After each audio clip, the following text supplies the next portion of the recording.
আমাদের চ্যানেলে যবে থেকে ভিডিও দেওয়া শুরু হয়েছে তবে থেকে এই বিষয়টা সম্পর্কে সবথেকে বেশি কমেন্ট বা কোয়েরি এসছে। নমস্কার, আমি দেবায়ন, দ্য বং প্যারেন্টিংয়ে স্বাগত। আমরা প্রত্যেকদিন চ্যানেলে যে কমেন্টগুলো পেয়ে থাকি, সেই কমেন্টে যে প্রশ্নগুলো থাকে তার মধ্যে অন্যতম প্রশ্ন হলো আর্লি প্রেগনেন্সি সিমটম বা প্রেগনেন্সি সিমটম।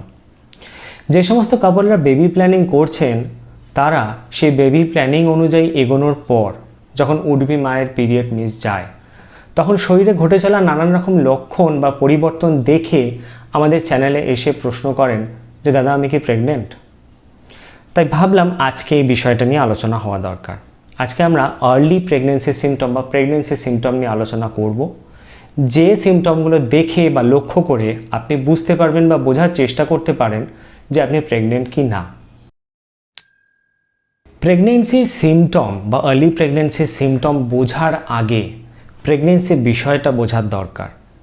দেখুন, এর আগে আমি ওভিউলেশন সম্পর্কে বলেছি, দ্য মোস্ট ফার্টাইল ডেজ, অর্থাৎ বেবি প্ল্যানিংয়ের মূল সময়, যে সময় কাপলরা এগোলে কনসিভ করার চান্সটা সবথেকে বেশি থাকে বা প্রেগনেন্সির চান্সটা বেশি থাকে। এখন প্রেগনেন্সি জিনিসটাকে বোঝার জন্য তার আগে তো মেনস্ট্রুয়াল সাইকেলটা, মহিলাদের মেনস্ট্রুয়াল সাইকেলটা বোঝা দরকার। যে মেনস্ট্রুয়াল সাইকেলে একটা নির্দিষ্ট সময় দুটো ওভারির মধ্যে থেকে যে কোনো একটা ওভারি থেকে একটা ডিম বেরিয়ে আসে যে সময়, সেই সময় যদি কোনো শুক্রাণু উপস্থিত থাকে ইউট্রাসের মধ্যে বা সেই সময় যদি পৌঁছায়, তাহলে ডিম্বাণু এবং শুক্রাণুর মিলনে একটা জাইগোট তৈরি হয়। যে জাইগোটটা আস্তে আস্তে ডেভেলপ করতে করতে মানব শিশুর আকার ধারণ করে মাতৃগর্ভে। এখন প্রথম যে জিনিসটা বোঝার দরকার, এই প্রেগনেন্সির সিমটমগুলো কখন তৈরি হবে। প্রেগনেন্সির সিমটমগুলো তখনই তৈরি হবে যখন এই জাইগোটটা তৈরি হবে, অর্থাৎ শুক্রাণুর সঙ্গে ডিম্বাণুর মিলন হবে। মিলন হলে পরে তারপরে এই লক্ষণগুলো তৈরি হবে। এই লক্ষণগুলো কেন তৈরি হবে সেটা বলার আগে আমি একটা কথা বলতে চাই যে এই লক্ষণগুলো কখন দেখা যাবে। যদি মেনস্ট্রুয়াল সাইকেলকে মোটামুটিভাবে 28 বা 30 দিনে ধরে নেওয়া যায়, তাহলে এর ঠিক মাঝামাঝি সময় ওভিউলেশন হয়। ওভিউলেশন মানে কি আমি আগেই বলেছি, ওভিউলেশন মানে হচ্ছে ওভারি থেকে ডিম বেরিয়ে আসার ঘটনাটাকে ওভিউলেশন বলা হয়। এই ওভিউলেশনের ঘটনাটা কিন্তু পুরো মেনস্ট্রুয়াল সাইকেল, অর্থাৎ একটা পিরিয়ড শুরু হওয়ার দিন থেকে, প্রথম দিন থেকে নেক্সট পিরিয়ড শুরু হওয়ার আগের দিন অবধি, এই যে টাইম লেন্থটা, এর ঠিক মাঝামাঝি সময় ওভিউলেশনটা হয়। ওভিউলেশন হয়ে ডিম না বেরিয়ে আসলে কোনোভাবেই শুক্রাণু বা স্পার্ম সেই ডিমটাকে ফার্টিলাইজ করতে পারবে না। অর্থাৎ যদি টোটাল মেনস্ট্রুয়াল সাইকেলকে দুটো ভাগে ভাগ করা যায়, যেরকম মাঝামাঝি সময়টা বললাম, তার ঠিক আগের ফেজ আর তার ঠিক পরের ফেজ, এই যে ওভিউলেশনের আগের ফেজ, তাহলে এই সময় ফার্টিলাইজ হওয়ার কোনো চান্স নেই, অর্থাৎ জাইগোটটা তৈরি হবে না।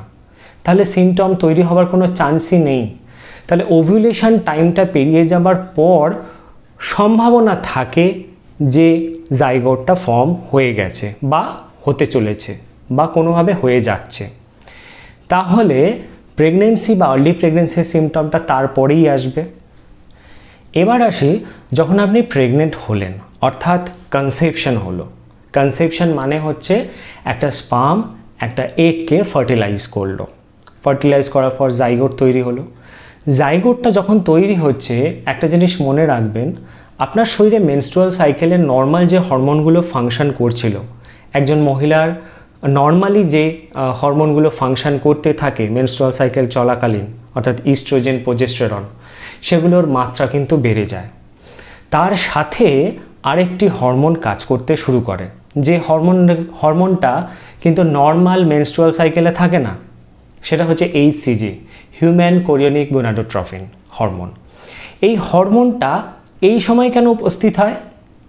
তার কারণ হচ্ছে, যখন জাইগোটটা ফর্ম হলো, অর্থাৎ স্পার্ম এগকে ফার্টিলাইজ করে একটা ভ্রূণ জাইগোট তৈরি করলো, তখন তার বাইরের যে খোলসটা থাকে সেখান থেকে এইচসিজি নিঃসরণ শুরু হয়। এবং এই এইচসিজি নিঃসরণ শুরু হয় বলেই আমরা ইউরিন কিট টেস্টে আমরা সেটার অস্তিত্ব বুঝি এবং আমরা বুঝতে পারি যে উনি প্রেগনেন্ট।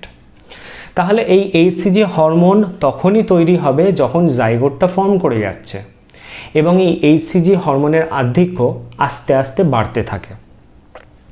এই এইচসিজি হরমোনের যে পরিমাণটা সেটা কিন্তু নর্মাল মেনস্ট্রুয়াল সাইকেলে যেরকম বললাম থাকে না, ঠিক সেরকমভাবেই অন্যান্য যে হরমোনগুলো সেই হরমোনগুলো যে পরিমাণ বা আধিক্য সেটা আস্তে আস্তে বেড়ে চলে, অর্থাৎ পরিমাণ বাড়তে থাকে। তাহলে ইস্ট্রোজেন, প্রোজেস্টেরন এবং এইচসিজি হরমোন, এই তিনটে হরমোনের আধিক্যের জন্য উডবি মায়ের শরীরে নানান রকম চেঞ্জ আসতে থাকে এবং নানান রকম লক্ষণ তৈরি হতে থাকে। এখন আমরা এই ভিডিওতে অনেকগুলো লক্ষণ নিয়ে আলোচনা করব, কিন্তু লক্ষণগুলো আলোচনা করার আগে আমার যেটা বলার, যে গবেষণাতে এই প্রত্যেকটা লক্ষণকেই কিন্তু প্রেগনেন্সির লক্ষণ বলে ধরা হয়, কিন্তু তার মানে এই নয় যে এই লক্ষণগুলো নেই মানে আপনি প্রেগনেন্ট নন, আবার এই লক্ষণগুলো আছে মানেই আপনি প্রেগনেন্ট। আমি দুটো ক্ষেত্রে একটু ভেঙে বলি। দেখা গেছে যে এইচসিজি বা বৃদ্ধিপ্রাপ্ত অর্থাৎ বেড়ে যাওয়া ইস্ট্রোজেন এবং প্রোজেস্টেরনের জন্য যে লক্ষণগুলো তৈরি হয় সেটা কিন্তু সব মহিলাদের মধ্যে দেখা যায় না। তাই জন্য আপনি প্রেগনেন্ট হলেই যে লক্ষণগুলোর কথা আমি বলবো সেই লক্ষণগুলো সবকটা হবেই তা নয়। আবার এই যে লক্ষণগুলোর কথা আমি বলবো এই লক্ষণগুলো অন্যান্য ক্ষেত্রেও হতে পারে। আপনার শরীরে যদি হরমোনাল ইমব্যালেন্স থাকে বা কোনো একটা কারণে যদি হরমোনের আধিক্য হয়ে থাকে তাহলেও কিন্তু এরকম কিছু লক্ষণ আপনি খেয়াল করতে পারেন। তাছাড়াও নানান রকম শারীরবৃত্তীয় পরিবর্তনের জন্য এই লক্ষণগুলো দেখা যেতে পারে। তাই লক্ষণগুলো আপনি লক্ষ্য করার সাথে সাথে আপনাকে কিন্তু ইউরিন কিট টেস্টটা করতে হবে। যে ইউরিন কিট টেস্টটা পিরিয়ড মিস হওয়ার পর 7 থেকে 10 দিনের মাথায় গিয়ে করা উচিত। তখন মোটামুটিভাবে দেখা যায় যে যদি কনসেপশন হয়ে থাকে তাহলে 10 দিন বা তারপরে এইচসিজি হরমোনের আধিক্য ব্লাডে চলে আসে বা যথেষ্ট পরিমাণে ব্লাডে থাকে, যেটা ইউরিনের মাধ্যমে ইউরিন কিটে প্রমাণ পাওয়া যায়। এবার চলুন আসল কথায় আসি যে কি কি লক্ষণগুলো আমি অবজার্ভ করতে পারবো বা দেখতে পারবো, বা যে লক্ষণগুলো দেখলে আমি মনে করতে পারি যে there is a chance of pregnancy, অর্থাৎ প্রেগনেন্সির একটা চান্স আছে। প্রথম যে সিমটমটা বেশিরভাগ মহিলার ক্ষেত্রে দেখা যায় সেটা হচ্ছে মর্নিং সিকনেস। সিকনেস কথাটার মানে অসুস্থ লাগা বা অসুস্থ বোধ করা। এখন মর্নিং সিকনেস মানেই যে শুধুমাত্র মর্নিংয়ে দেখা যাবে সেটা কিন্তু নয়, এটা থ্রু আউট দ্য ডে, সারাদিনের বিভিন্ন সময় দেখা যেতে পারে।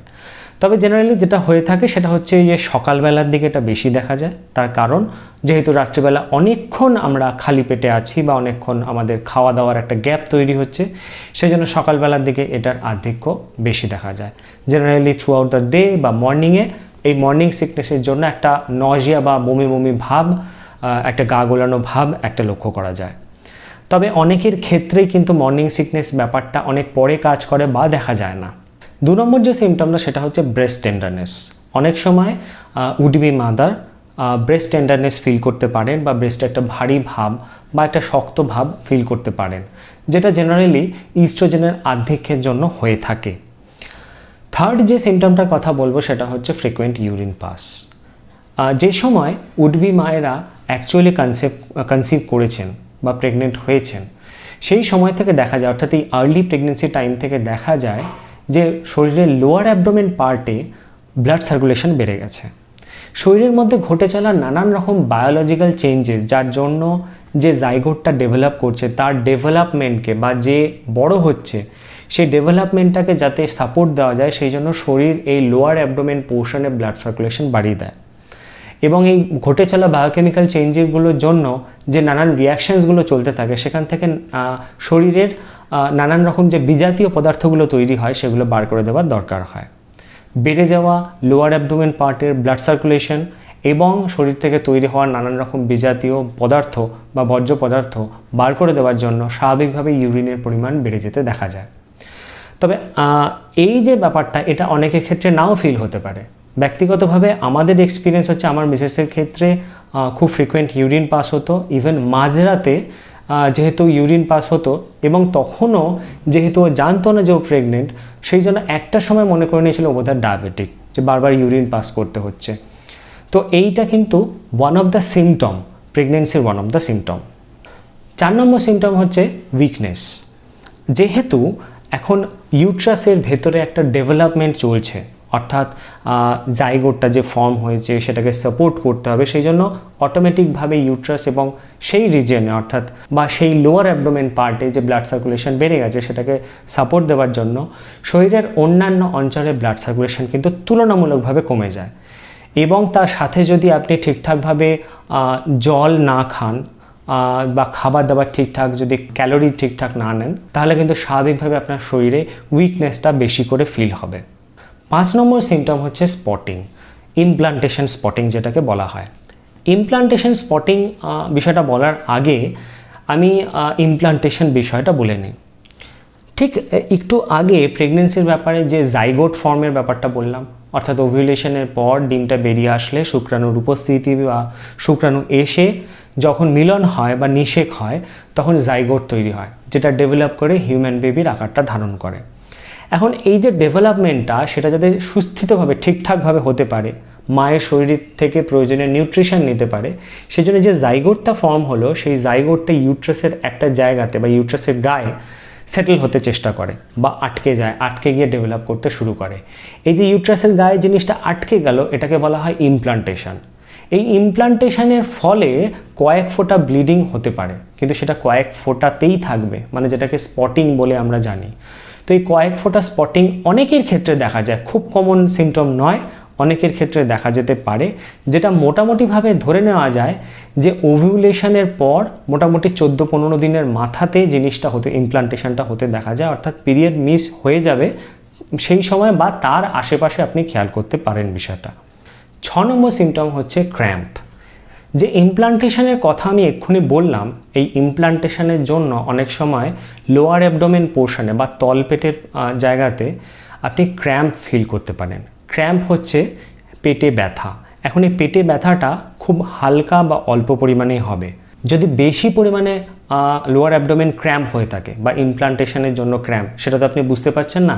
যদি বেশি পরিমাণে ক্র্যাম্প হয়ে থাকে তাহলে ডেফিনেটলি ডাক্তারের সঙ্গে যোগাযোগ করুন, কারণ অনেক সময় দেখা গেছে একটোপিক প্রেগনেন্সির জন্য, একটোপিক প্রেগনেন্সি আলাদা ভিডিও হয়েছে, সেটা কি বা সেটা কেন হয় সেটা নিয়ে আলাদা ভিডিও হয়েছে, লিঙ্কটা ডেসক্রিপশন বক্সে পাবেন। তো এই একটোপিক প্রেগনেন্সিতে কিন্তু এই লোয়ার অ্যাবডোমেনের ক্র্যাম্পটা অনেক বেশি হয়, অনেক তীক্ষ্ণ হয় এবং অনেক স্টে করে। তো অল্প বিস্তর লোয়ার অ্যাবডোমেন ক্র্যাম্প আপনি অ্যাজ প্রেগনেন্সি সিমটম আপনি ফিল করতে পারেন। যদি সেটা বেশি হয়, বারবার হয়, অনেকক্ষণ ধরে হয়, তার তীক্ষ্ণতা অনেক বেশি থাকে, তাহলে অবশ্যই ডাক্তারের সঙ্গে যোগাযোগ করুন। ডাক্তার ইউএসজি করে সেটার আসল কারণটা উদ্ঘাটন করার চেষ্টা করবেন, এবং সেটা যদি একটোপিক প্রেগনেন্সি বা অন্য কোনো জটিলতা হয়ে থাকে সেটার ইমিডিয়েট চিকিৎসা করলে সেটা থেকে নিস্তার পাওয়া যেতে পারে। তাই যদি যেরকমটা বললাম সেরকমটা যদি ফিল করে থাকেন তাহলে দেরি করবেন না। 7 নম্বর সিমটম হচ্ছে কনস্টিপেশন। যেরকমটা বললাম, প্রেগনেন্সির জন্য শরীরে নর্মাল যে হরমোনগুলো, সেই হরমোনগুলো বেড়ে যায়। এখন নর্মাল হরমোনের মধ্যে প্রজেস্টেরন কিন্তু একটা অন্যতম নর্মাল হরমোন। যে নর্মাল হরমোন এই প্রজেস্টেরনের মাত্রার আধিক্যের জন্য আমাদের যে খাদ্যনালী বা অন্ননালী বা শরীরের যে পাচন নালীগুলো আছে সেগুলোর মধ্যে যে সংকোচন প্রসারণ সেটার মধ্যে একটু ব্যাঘাত ঘটে, যার জন্য কনস্টিপেশনের সমস্যা দেখা যায়। এবার এই কনস্টিপেশনের সমস্যা হলে এটা one of the pregnancy symptom. যদি কনস্টিপেশনের সমস্যা হয় সেই জন্য কিন্তু সাথে সাথে আপনাকে পর্যাপ্ত পরিমাণ জল, 2 থেকে 3 লিটার জল এবং ফাইবার ফুড, শাকসবজি, বিশেষ করে সাথে কলাটা খেতে পারেন, তাতে কিন্তু কনস্টিপেশন থেকে রেহাই পাওয়া যায়। এছাড়াও শরীরে হরমোনাল ইমব্যালেন্সের জন্য মাথা ধরা, বারবার মাথা ধরা হতে পারে বা মাথা ঝিমঝিম ভাব হতে পারে, উইকনেস লাগতে পারে যেরকমটা আগে বললাম, ফ্যাটিগ লাগতে পারে, অর্থাৎ আপনার কাজ করতে ইচ্ছা করছে না, বিছানায় বারবার শুয়ে পড়তে ইচ্ছে করছে, বিছানা বেশি টানছে, কোনো কাজে মন লাগছে না, বা নিজের পড়াশোনা বা যে কর্মস্থল সেখানে কাজে মন লাগছে না, সেরকমটা হতে পারে। আপনি তৃষ্ণার্ত ফিল করতে পারেন, অর্থাৎ থার্স্ট বা জল তেষ্টাটা বেড়ে যেতে পারে। এছাড়াও দেখা গেছে এর সাথে সাথে নানান রকম উপসর্গ, যেমন গন্ধের প্রতি একটা আসক্তি বা বিরক্তি, অর্থাৎ যে গন্ধটা আপনি ভালোবাসেন হঠাৎ করে সেই গন্ধটাই আপনার বিরক্তি লাগতে শুরু করলো, বা যে গন্ধটা আপনার কোনোদিনও ভালো লাগতো না সেই গন্ধটাতেই আপনার বেশি ভালো লাগতে শুরু করলো। এরকম গন্ধের প্রতি একটা অন্যরকম বিরক্তি বা আসক্তি আপনার লাগতে পারে। এছাড়া অনেকের ক্ষেত্রে দেখা যায় নাক এবং মাড়ি থেকে যেহেতু হরমোনাল একটা ইমব্যালেন্স তৈরি হয়, সেই জন্য ব্লাড প্রেশারের একটা কমে বেড়ে যাওয়ার কারণে নাক এবং মাড়ি থেকে ব্লিডিংটাও লক্ষ্য করা যায় অনেকের ক্ষেত্রে। এটা খুব আনকমন, তবে এটা হলে একটু ইমিডিয়েট ব্যবস্থা নিন, ডাক্তারের সঙ্গে যোগাযোগ করুন। আর আরেকটা খুব বাজে এবং গুরুত্বপূর্ণ জিনিস হচ্ছে যে মুড সুইং, মানে আপনি অকারণেই হয়তো আপনার সঙ্গীর সাথে ঝামেলা শুরু করলেন বা বাড়ির লোকজনের সঙ্গে বাজে ব্যবহার করা শুরু করলেন। তো এটার সিম্পল উপায় হচ্ছে যে নিজেকে চেক করুন, নিজেকে অলওয়েজ দেখার চেষ্টা করুন, বোঝার চেষ্টা করুন যে এরকমটা কেন হচ্ছে। যদি অযথাই এটা হয়ে থাকে একটু নিজেকে বিচার করার চেষ্টা করুন যে সেটা অযথা হচ্ছে নাকি। যদি অযথাই হয়ে থাকে তাহলে নিজেকে একটুখানি কন্ট্রোল করার চেষ্টা করুন, কারণ হরমোনাল ইমব্যালেন্সের জন্য কিন্তু মুড সুইংটা হয়ে থাকে। তো এখনও পর্যন্ত যে কটা সিমটম আমি বললাম, মোটামুটিভাবে এই সিমটমের ওপর বেস করে ধরে নেওয়া যেতে পারে যে প্রেগনেন্সি হয়তো তৈরি হচ্ছে। কিন্তু এটা কনফার্ম হওয়ার জন্য আগে থেকে টেনশন না করে বা চিন্তা না করে পিরিয়ড মিস হলে তার 7 থেকে 10 দিনের মাথায় বা তারপরে গিয়ে ইউরিনটা টেস্ট করে দেখুন। সেখানে যদি নেগেটিভ আসে তাহলে আরও 10 দিন ওয়েট করে ম্যাক্সিমাম দেখতে পারেন, কারণ যদি না হয়ে থাকে তাহলে তার মধ্যে পিরিয়ড চলে আসার কথা। যদি তাতেও না হয় প্লিজ ডাক্তারের সঙ্গে যোগাযোগ করবেন। কিন্তু আরেকটা কথা আমার এখানেও বলার আছে যে পিরিয়ড না মিস হলে তার আগে যদি এরকম কোনো সিমটম এসে থাকে, হতে পারে যে এই সিমটমগুলো আপনি দেখতে পেলেন পিরিয়ড মিস হওয়ার আগে, কিন্তু সেটা দেখে কিন্তু কখনো কনফার্ম হয়ে যাবেন না যে আপনি প্রেগনেন্ট। কারণ এই সিঙ্গলি বা এই কয়েকটা সিমটম আপনি দেখা মাত্র মানেই আপনি যদি ধরে নেন এরকম হতেই পারে যে এটা অন্য কোনো কারণে হয়েছে, আপনার শরীরে কোনো হরমোনাল ইমব্যালেন্স তৈরি হয়েছে, অন্য কোনো শারীরিক জটিলতার জন্য আপনার এই সমস্যাগুলো তৈরি হচ্ছে। তাই বারবার করে রিকোয়েস্ট করছি এবং প্রত্যেকের আগেও বলেছি যে শুধুমাত্র এই সিমটমগুলোর ওপর বেস করে কখনোই প্রেগনেন্সি কনফার্মেশন করবেন না। ইউরিন কিট টেস্ট করে তবেই হবে না, অর্থাৎ HCG হরমোনের যে টেস্টটা সেটা করা দরকার। আশা করব যে প্রেগনেন্সির লক্ষণগুলো নিয়ে আমি আলোচনা করলাম সেগুলো আপনাদের কাছে পরিষ্কার। এই সংক্রান্ত যদি কোনো প্রশ্ন থেকে থাকে, হতে পারে হয়তো কোনো সিমটম আমি বাদ দিয়ে গেছি, যদি বাদ দিয়ে থাকি, যদি সেরকম কিছু মনে হয়ে থাকে কমেন্টে জানাবেন, উত্তর দেওয়ার চেষ্টা করব। তবে যে কটা সিমটম আমি বলেছি মোটামুটি কভার করার চেষ্টা করেছি এবং এগুলো দেখেই মোটামুটি প্রেগনেন্সি লক্ষণ বলে ধরে নেওয়া যেতে পারে। এছাড়া যে অন্যান্য লক্ষণগুলো আছে অযথা সেগুলোর উপর কনসেন্ট্রেট করে নিজেকে টেনসড করবেন না, কারণ টেনশানেও অনেক সময় মিসক্যারেজ কিন্তু আর্লি মিসক্যারেজ হয়ে যায়। টেনশন কিন্তু খুব বাজে জিনিস। যাই হোক, ভালো থাকুন, সুস্থ থাকুন, সাবধানে থাকুন, সচেতন থাকুন। পরবর্তী ভিডিওতে খুব তাড়াতাড়ি দেখা হচ্ছে। ধন্যবাদ।